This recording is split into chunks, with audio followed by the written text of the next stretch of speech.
system that you could imagine. And of course, they're all Nordics. And then last example I want to give, Billy Meyer. Also not really his name. I mean, his name was Edward Meyer. He got the name Billy when he was working in Tehran. The guy was 007. He was a James Bond-style super spy field intelligence operative, Really? working primarily in the Middle East. Billy Meyer. Yeah. Until he had an accident in Turkey. In a bus accident, his arm was severed. And then he moved on to this property in Switzerland where he became an older man and he became the Billy Meyer that we associate with the contactee phenomenon. I didn't know that. I dug up this and have documented it all in Closer Encounters. Whoa. So Edward Meyer Mm-hmm. was working for somebody in the Middle East that gave him access to all of the Arab potentates. He met with all of the royalty in the Middle East. He had access to the court of the Shah of Iran. In particular, he was very close to the King of Jordan. Billy Meyer. Billy Meyer. What? And get this. Context for the audience, Billy Meyer is a famous Swiss UFO researcher, ufologist, who in the 90s started to just take these amazing, like seemingly high resolution photos of UFOs, attract all sorts of stuff. A lot of, intelligence, I think, became attracted to what was going on with him. And then he was sort of marginalized at the end of he's still alive, but, Speaking of the photos, Yeah. Jacques Vallée, because a lot of people have said, look, these photos are ridiculous. I mean, they're way too high resolution. They're way too, some look like, pots and pans, whatever held up. Yeah. But Jacques Vallée has looked at some of these photos. Yeah. And his comment was that at least the best of them, Yeah. he said, okay, they could be fake, and I think they were earlier than the 90s, some of these photos. He said at the time when they were taken, I think they were late 70s. In any case, Vallée's analysis, and remember, Jacques Vallée is living in Silicon Valley. He has access to a lot of tech people. I mean, he's a tech venture capitalist himself. He has access to a lot of people involved in also special effects and optical stuff. He knew Spielberg personally and worked with him, right? Yeah. And Vallée's assessment was that, they could be fake, but he would have needed access to ILM to fake these. And where did some guy living on a farm in Switzerland have the capability to fake some of these? He was a super sophisticated. Exactly. Yeah. No, exactly. So this is where I'm going with this. Yeah. Is that the people who were involved with Billy Meyer in the years where he was acting as a super spy working in the Middle East say that he introduced these tall, very good-looking Nordic people to the Arab leaders in the area. And they would have meetings with these Arab kings and so forth on policy and what they were supposed to do. Now, few people know that Latin America was not the only area the Nazis were interested in after World War II.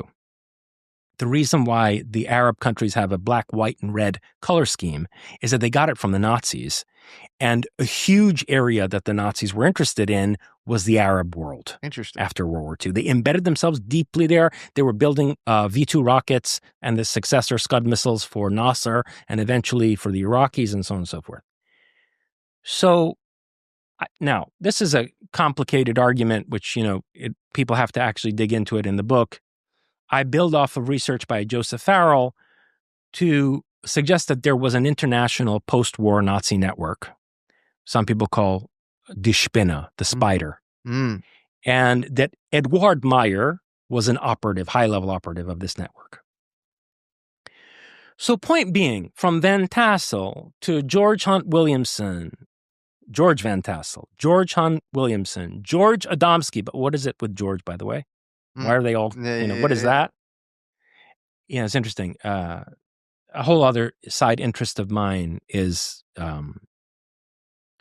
Greater Iran and its history and, its cultural anthropology and so on and so forth.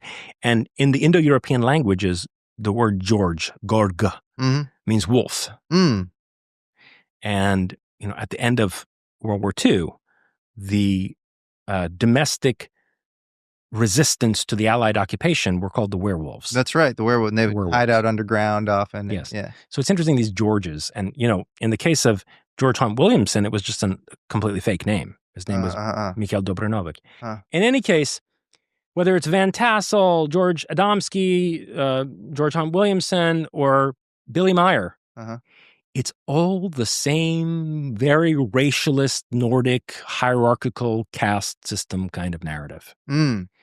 And the question I have to ask is this: that when you put, now this is going on in the 50s, these contactee things start in the 50s and go through the 60s. We know that the breakthrough in aerospace propulsion at Martin Aircraft and potentially others was also in the mid-50s, where they were saying they can roll these things off an assembly line in 3 years, right? Mm-hmm. So if Epstein and company are trying to reverse engineer this technology or breed some kind of Nordics or whatever, they're very late to the game. Mm.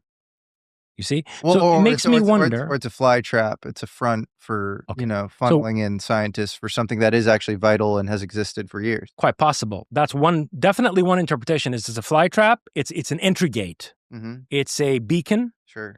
And then they're going to be funneled just like the remote viewing program that we were told about, the SRI Stargate program, I said was shut down in 95, was really actually like a vestibule for a darker, deep black project that still exists, the one that, Pat Price was recruited into and killed over. So that's one possible interpretation. There's another interpretation, which is that, scummy as he is, Jeffrey Epstein, and more importantly, Robert Maxwell and his daughter were part of a rebellion against the system. And they're trying to develop strategic competence and, something approaching parity with those who are actually running the breakaway civilization. That they were fielding their own enterprise. That's not the vibe from all of them, is that they're being used by some power structure above them, would be my instinct. It's quite possible. Know, but like just the fact pattern. I don't have a dog in the, I don't have a pony in the race, Sure. I don't know. But I'll tell you this, that the obsession with Atlantis is interesting in this regard, because Atlantis is a rebellion against the Olympian control system.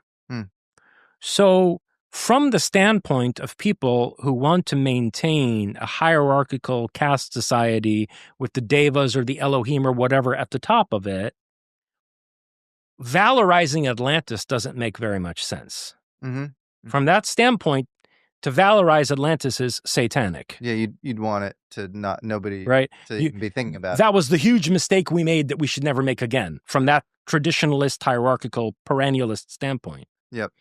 So their obsession with Atlantis does suggest to me that maybe they saw themselves as being in competition. And the other thing that suggests that to me is the fact that Jeffrey Epstein is dead and Ghislaine Maxwell is in prison. So that if these people were like lower level operatives for the people actually running the show, why did they meet with such ends? Well, I think they would because they, a bunch of other powerful people want them dead. Quite possible. Yeah. Including potentially the president of the United States. Yeah, I think there are a whole host of really powerful people that wanted Epstein dead. Yeah. But you also, speaking of the Nazi connection, you've uncovered, Whitley Strieber is this, really famous contactee, maybe the archetypal contactee in the 80s. He wrote Communion, of course, and he describes kind of ongoing relationship with gray aliens, just a whole host of crazy stories. He was on my podcast talking about how he has a hybrid child and stuff. Yeah, I watched it. So there you go. So you told him that you wanted one of the chips. I don't want one of the chips. What do you mean one of the chips? When he was showing you the chip in his ear. I touched it. You can touch it. You can't. I don't think you touch it if you want to. I feel like 2 years. I can give you a CT scan of it if you want. Okay? Is it weird if I touch it, or is it okay? No, it's fine. It doesn't matter. It might be a little hot because it's been working right here.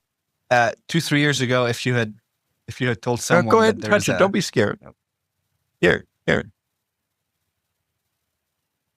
It's right under my finger now. Oh my God! Yeah, that is. Well, can you touch it? I'll come touch you, but I want to finish this point because I feel like that's also normal tissue. Yeah. No, it's not. I mean, there's the CT scan, there's a video of the surgeon trying to remove it, and the thing fucking moving at its own, like it's evaded down into my earlobe. Yeah, and it just like goes down. And I remember watching that. I guess it went under, but that's the hard part. But it disappeared again. Exactly. It's actually moving now. It went under. It's on the run. Well, I'm trying to guess because I could see it just bright as day, and now it's I don't see it. Am I gonna have weird effects now that I? No, not at all. Yeah, you're like, yeah, cool, man. I want one of those. I don't want one of those. I was messing around. I don't want one of those. I Thank you very don't much. actually want one. Yeah, I'm good. No, thank you. No, same. I don't, and I don't want any weird contact either. You know, Certainly not from those folks.